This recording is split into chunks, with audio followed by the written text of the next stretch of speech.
سورہ قدر 5 آیات اور 1 رکوع پر مشتمل ہے۔ اس میں اللہ تعالیٰ فرماتے ہیں کہ ہم نے قرآن کو لوح محفوظ سے اس رات میں اتارا۔ اس کا مطلب تو یہ ہے کہ پورا قرآن لوح محفوظ سے اس رات میں اتارا گیا، پھر حضرت جبرائیل علیہ السلام اسے تھوڑا تھوڑا کر کے 23 سال تک حضرت صلی اللہ علیہ وآلہ وسلم پر نازل فرماتے رہے۔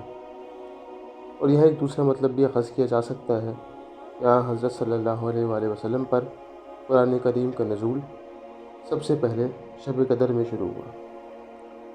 شب قدر رمضان کے آخری عشرے کی طاق راتوں میں سے اسی رات میں کہلاتی ہے، یعنی 21، 23، 25، 27 یا 29ویں رات میں۔ یعنی اس ایک رات میں عبادت کرنے کا ثواب 1000 مہینوں میں عبادت کرنے سے بھی زیادہ ہے۔ اس رات میں فرشتوں کے اترنے کے 2 مقاصد ہوتے ہیں۔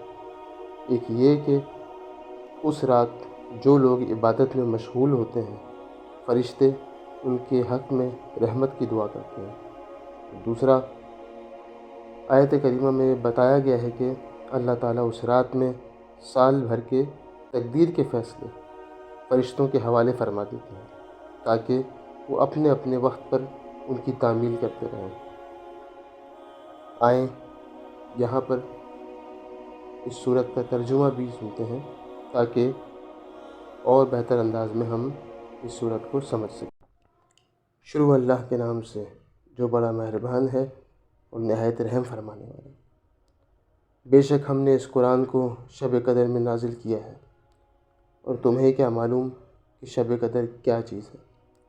شب قدر 1000 مہینوں سے بھی بہتر ہے۔